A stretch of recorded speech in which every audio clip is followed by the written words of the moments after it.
Assalamualaikum warahmatullahi wabarakatuh. Innal hamdalillah nahmaduhu wa nasta'inu wa nastaghfiruh wa na'udzu billahi min syururi anfusina wa min sayyiati a'malina may yahdihillahu fala mudhillalah amma ba'd. Kaum muslimin wal muslimat yang dirahmati Allah, puji syukur kita aturkan kehadirat Allah Subhanahu wa taala. Salawat dan salam mudah-mudahan tak terlimpah tercurah pada Rasulullah Muhammad sallallahu alaihi wasallam. Kaum muslimin wal muslimat yang dirahmati Allah, baru saja kita bangsa Indonesia ini memperingati hari kemerdekaan Republik Indonesia yang ke-78. Sekaligus kita mensyukuri kemerdekaan yang diraih umat Islam 78 tahun yang lalu. Oleh karena itu, pada kesempatan yang sangat mulia ini saya ingin mengajak untuk memikirkan ulang tentang bagaimana sesungguhnya bersyukur kepada Allah Subhanahu wa taala itu yang akan saya awali dengan beberapa ayat sebagai dasar berpikir kita supaya nanti kesyukuran kita ini betul-betul sejalan dengan apa yang dikehendaki oleh Allah Subhanahu wa taala. Ada beberapa ayat yang mungkin sebagian sudah sangat akrab dengan kita. Mungkin sebagian lain mungkin ada yang juga sudah akrab, tapi mungkin juga ada yang belum akrab karena agak jarang juga kita mendengarkan ulasan tentang ayat itu. Yang paling sering kita dengar adalah ketika kita bicarakan bersyukur, itu adalah a'udzubillahi minasyaitonirrajim, bismillahirrahmanirrahim, la in syakartum lazidannakum wa la in kafartum minal adzabil syadid. Kalau kamu sekalian bersyukur, lazidannakum, maka niscaya aku tambah nikmat kepada kamu sekalian, wala in kafartum minal adzabil syadid. Ketika kamu mengkufuri nikmat, maka siksaku nanti pedih. Ini yang ada dalam surat Ibrahim itu. Kemudian ternyata kondisi bersyukur itu bukan hanya Allah tambahi nikmat yang telah diberikan, tetapi ada satu ayat yang saya kira luar biasa untuk kita renungkan bersama. A'udzubillahi minasyaitonirrajim, bismillahirrahmanirrahim, ma yaf'alullahu bi'adzabikum in syakartum wa amantum wa kanallahu syakiran alima. Yang ada dalam surat An-Nisa. Ma yaf'alullahu bi'adzabikum, Allah tidak akan mengazab kita nanti di akhirat.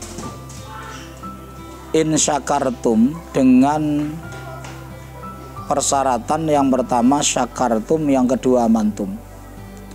yakni ketika kita ini bersyukur kepada Allah Subhanahu wa taala dan juga kita ini beriman pada Allah. Jadi Allah akan membebaskan kita ini dari berbagai azab tatkala dua hal ini ada pada diri kita. Syakartum wa amantum. Nanti kita coba kita bandingkan lagi dengan ayat yang lain supaya nanti lebih lengkap kita memiliki pandangan tentang bersyukur itu seperti apa. Yang berikutnya di dalam salah satu ayat lagi Allah sampaikan, wa qalilum min ibadiyas syakur. Sedikit dari hamba-hambaku itu yang bersyukur. Jadi qalilum min ibadiyas syakur, sedikit hambaku itu yang bersyukur. Nah,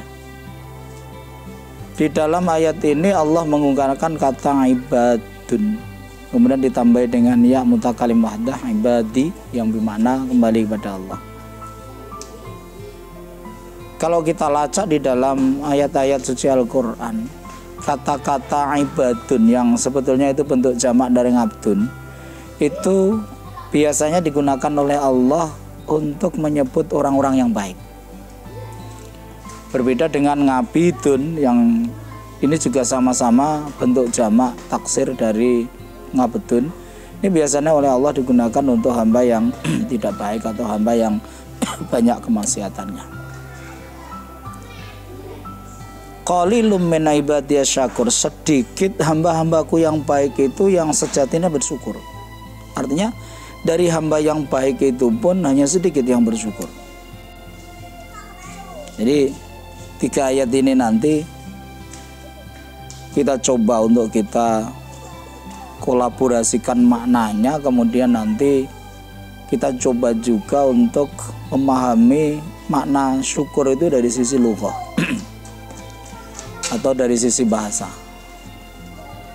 Bahwa syukur itu kalau secara bahasa itu berasal dari kata syakaro. Syakaro itu artinya secara lughawi itu adalah hujan yang tidak terlalu banyak kemudian menumbuhkan rerumputan, dan rumput itu kemudian dimakan oleh hewan, taruhlah kambing begitu, dan kemudian hewan itu nanti dagingnya bermanfaat bagi banyak orang.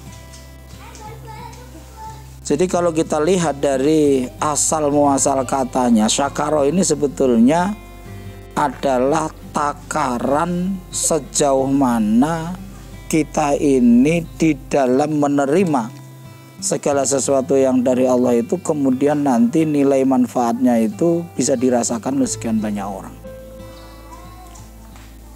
Jadi kalau melihat dari ini sebetulnya syakaro itu bukan sekedar kita ini mengucapkan alhamdulillah ketika menerima nikmat kemudian mengucapkan alhamdulillah, tetapi bagaimana kita ini memanfaatkan segala apa yang diberikan oleh Allah ini, yang kemanfaatannya nanti bisa dirasakan oleh sekian banyak orang.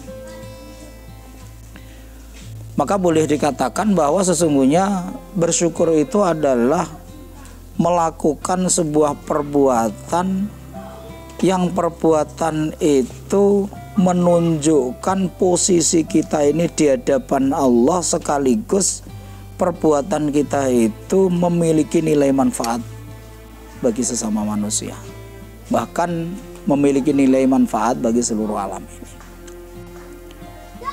Jadi yang pertama memang posisi kita di hadapan Allah, karena memang orang yang bersyukur ini sesungguhnya sedang menghadapkan batinnya itu kepada Allah.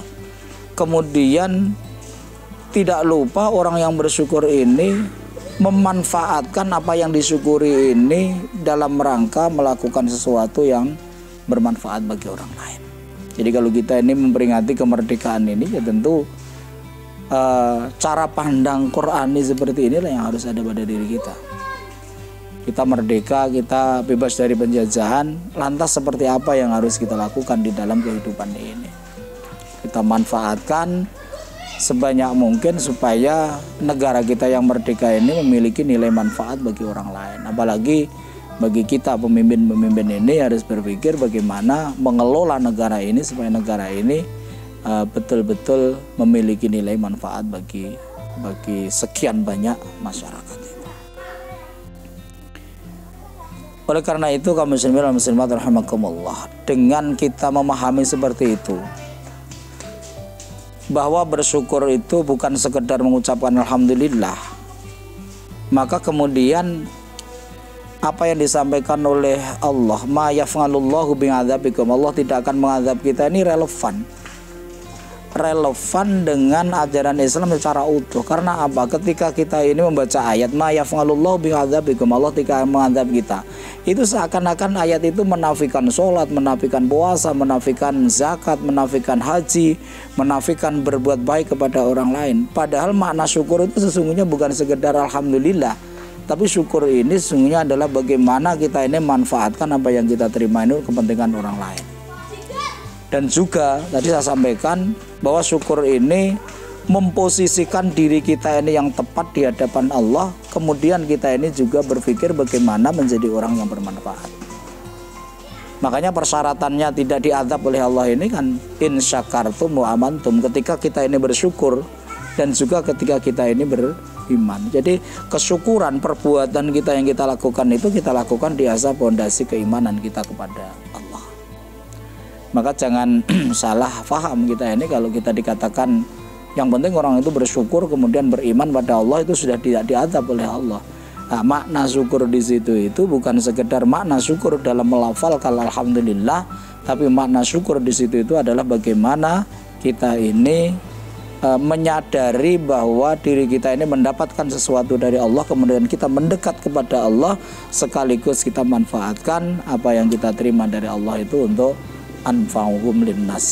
Makanya di dalam sebuah hadis Rasulullah menyampaikan khairun nas anfa'uhum linnas. Sebaik-baik manusia ini adalah orang yang paling bermanfaat bagi orang lain. Kaum muslimin wal muslimat rahimakumullah. Jadi sekali lagi monggo kita anyam ya, kita kolaborasikan makna-makna ada di dalam ayat itu untuk kemudian kita buat kesimpulan mengapa Allah katakan qalilum min ibadiyas syakur, sedikit hambaku yang baik yang bersyukur. Jangankan hamba yang jelek, yang baik saja itu yang bersyukur hanya sedikit. Ini harus kita renungkan. Kemudian ketika Allah juga sampaikan Allah tidak akan mengadab diri kita ketika kita ini menjadi orang yang bersyukur dan beriman pada Allah. Ini juga harus kita maknai secara lebar. Bukan berarti ayat ini menafikan kewajiban puasa, kewajiban sholat, kewajiban zakat dan sebagainya. Tetapi sesungguhnya sholat, zakat, puasa dan sebagainya ini itu inherent ada di dalam kesyukuran itu. Karena sekali lagi kesyukuran itu sesungguhnya kaitannya dengan bagaimana kita memposisikan diri kita ini di hadapan Allah, sekaligus bagaimana kita ini memposisikan diri kita ini menjadi anfa'uhum linnas, sebaik-baik orang yang memberi manfaat kepada orang lain. Mudah-mudahan ada manfaatnya, ada kekurangan, mohon maaf yang sebesar-besarnya. Nasrun minallah wa fathun qarib wa basyiril mu'minin. Assalamualaikum warahmatullahi wabarakatuh.